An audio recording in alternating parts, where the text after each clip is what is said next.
Second, I'm going to introduce Senator Murphy, but I just was also asked to share a little bit about why this matters to me personally and why I'm here with all of you. Prior to being the CEO of NSLA, I actually had the honor of being the national president of Afterschool All-Stars in Los Angeles, which served 90,000 kids in after-school programs.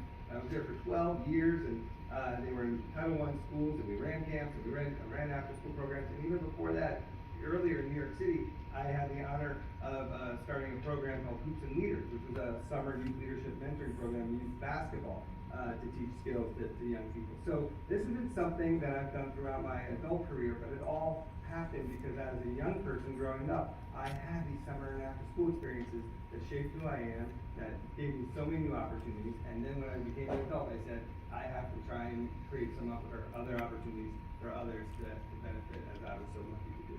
So, people ask, sometimes they're like, Aaron, you're like the summer guy. You only care about like the summer months, or kids in the summer. And I'm like, listen, here's the deal. I don't just care about summer. I care about kids.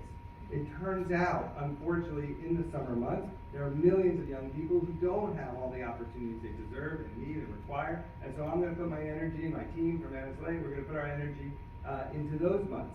But mostly what we know is, summer learning is a metaphor for three important things. The first is equity. It's the most unequal time in education.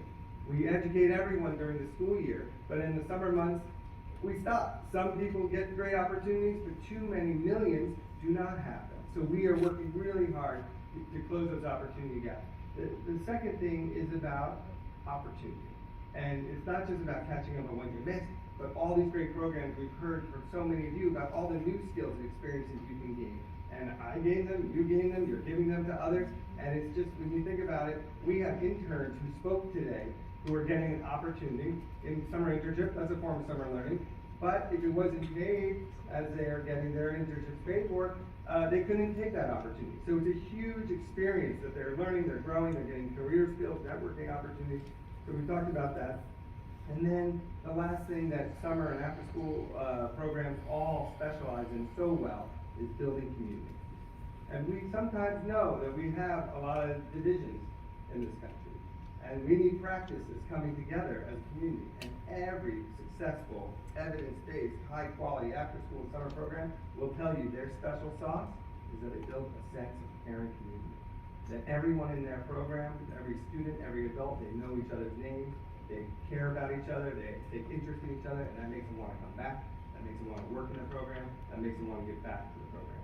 And this is something, promoting equity, creating opportunity, building community.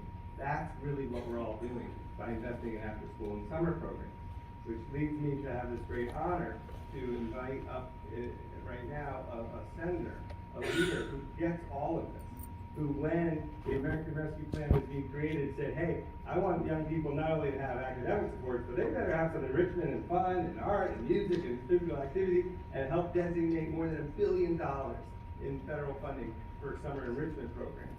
And this is also a man who's dedicated his life to public service, community service, leadership, and I think is most well known right now leading the fight in our country to protect all students from gun violence and making sure that all our schools and our communities are safe and kids can learn in a way that they deserve.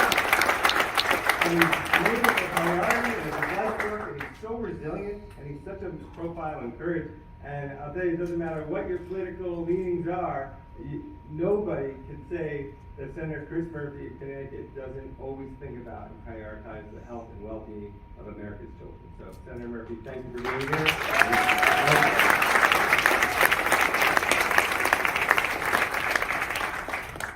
Well, thank you very much, Aaron, and thank you all for being such tremendous leaders, for taking your time today to